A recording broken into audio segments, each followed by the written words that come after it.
Welcome back to Commercial Breaks with Miseducation. Okay, so real talk. Every time I'm like, welcome back to, it's because I actually forget the name of this thing. And I have to read this thing up here. Because I'm like, what's the name of this? Okay, so welcome back to Commercial Breaks with Miseducation. I'm Miseducation. So episode 33. Entitled it "We Will Own Nothing and Be Happy." Yo, this thing came across my radar a few months ago.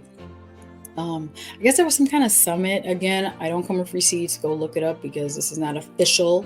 This is just me yapping, shooting the breeze, and expressing myself. There was this some dude, high ranking somebody, was like, yeah, the goal is that people will own nothing and be happy. And I know this falls under the conspiracy theory mindset.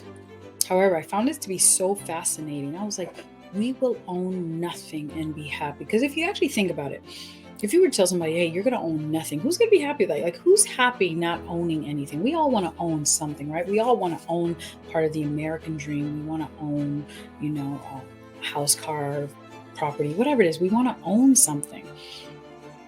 And I was like, what does that mean? We will own nothing and be happy with this. I was talking to my girl CJ, which is again one of my favorite students, and like my adoptive daughter. I didn't have to give birth to her, so it's wonderful. And so we were talking about this, and she brought something up, and it just went. I went like this, like this, down a rabbit hole. I was like, "What? This is so dope." She was like, "Wait a minute, you're right." Again, she's 19, 20, so she's one of those kids who's always plugged in, right? When they walk, they have the headphones or their earbuds are always plugged in. And she's like, if they were to take everything, right? If whoever they are were to take everything, what exactly are most Americans left with? What are you left with? If they were to take everything from you, what are you left with?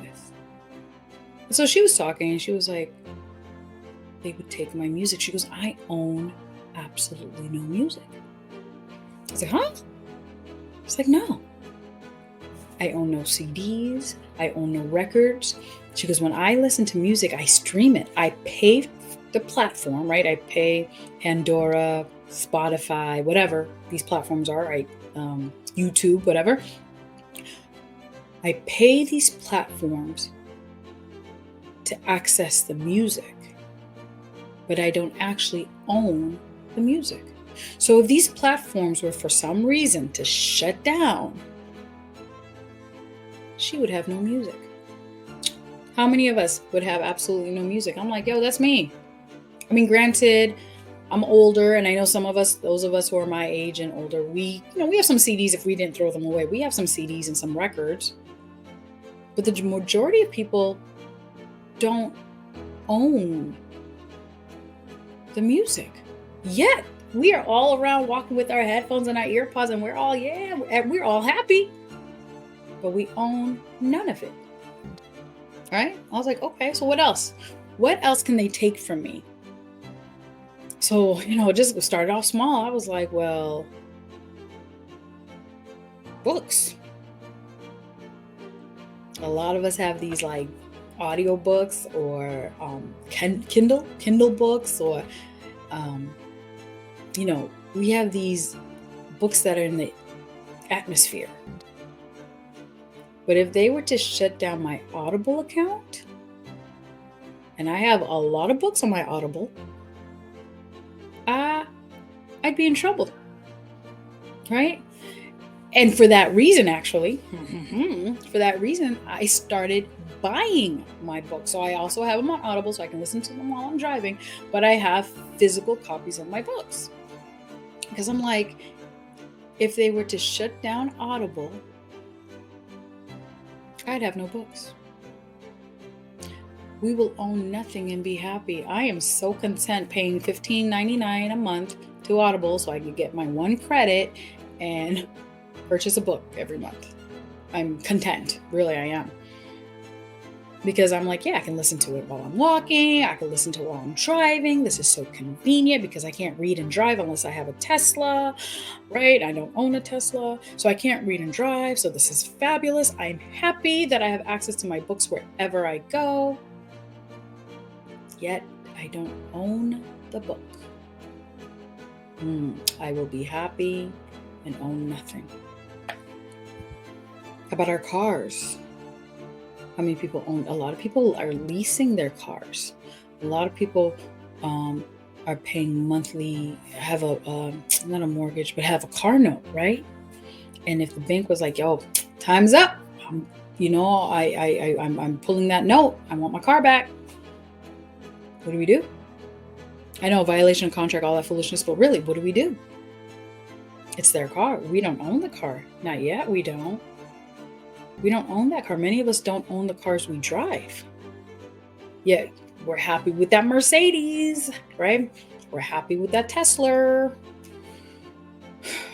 but we don't own it. We're out in these streets flossing and showing off. We don't own them. Again, that's not everyone. Okay, like we have 3 cars. I own my Hyundai, my little beep beep Hyundai. I do own her, and for years I was like, yo, I can't wait to get rid of her. I want a Panamera. I want a Panamera, but now I'm like, you know what? I own my little Hyundai. I own her. She's mine. They're not taking her away from me. I'm okay with that. I own her, and I'm happy. Right? I mean, yes, would I love a Panamera? Of course I would. I don't like the car note. Our homes. I currently reside in an apartment, so I don't own it. I used to be content, right? And I'm grateful that God has given me shelter. So that's okay. That's that, right? I'm clearly, but I used to be okay. I'm like, yeah, I'm in an apartment. I don't have to worry about anything. I was like, yeah, I don't own it. I don't have to worry if there's a roof problem. That's not my problem because I don't own it. Hey, yay for me.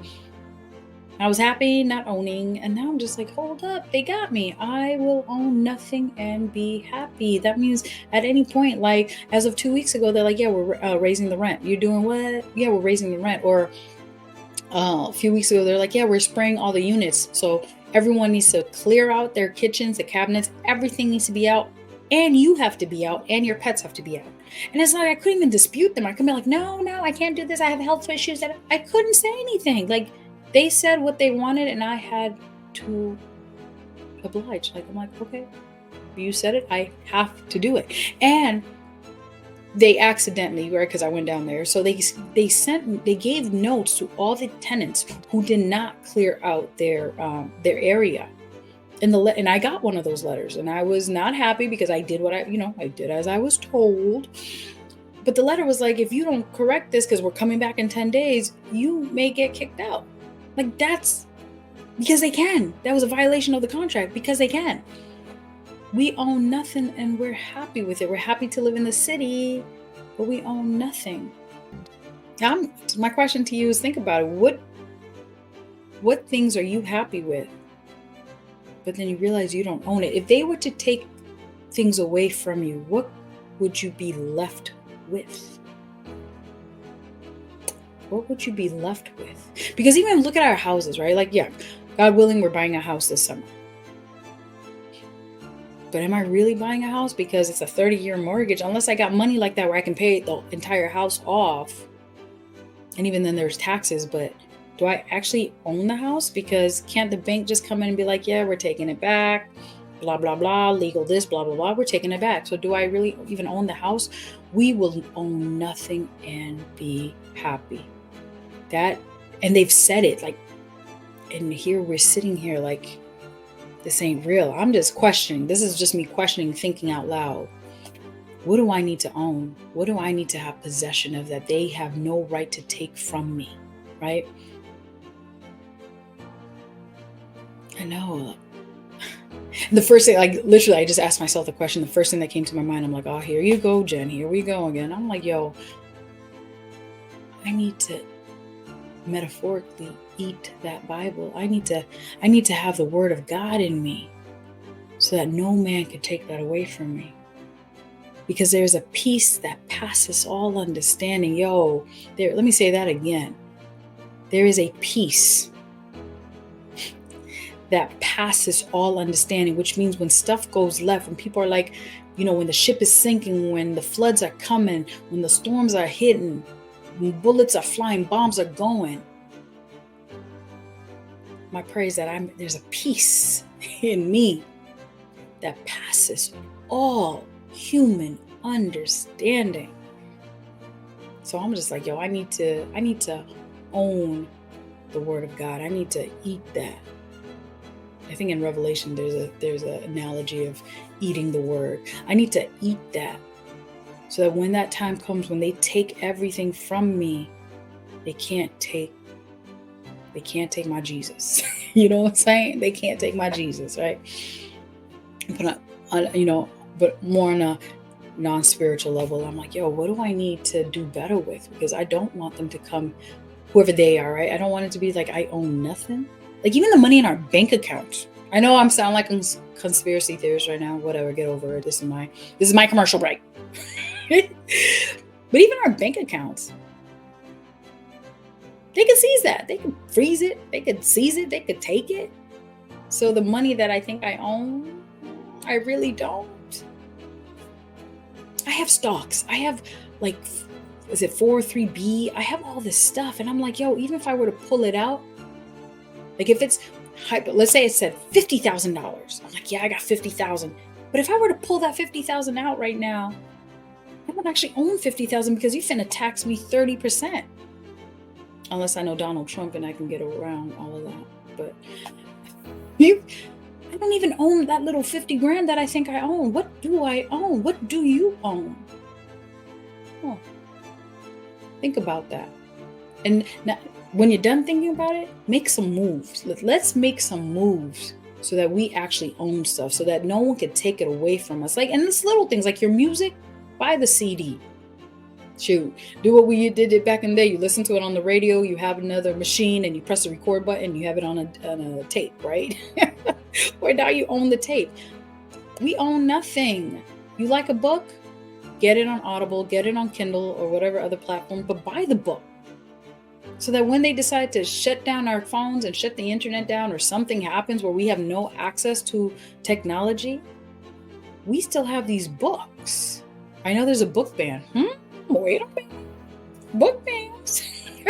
Why are they banning books? I don't know. I'm not going down that. But I'm just saying we need to start owning stuff, because we're told that we will own nothing and be happy. And if you look around, the majority of Americans own nothing and yet are happy or pretend to be happy. Let's fix that. Let's go own some stuff so that we can have an eternal internal joy. That's it. I know I went left, but it's my left. I can do it. My left. I can do what I want. You can always skip. I'm playing. Love you. God bless you. Till next time, commercial breaks with Miseducation. Bye.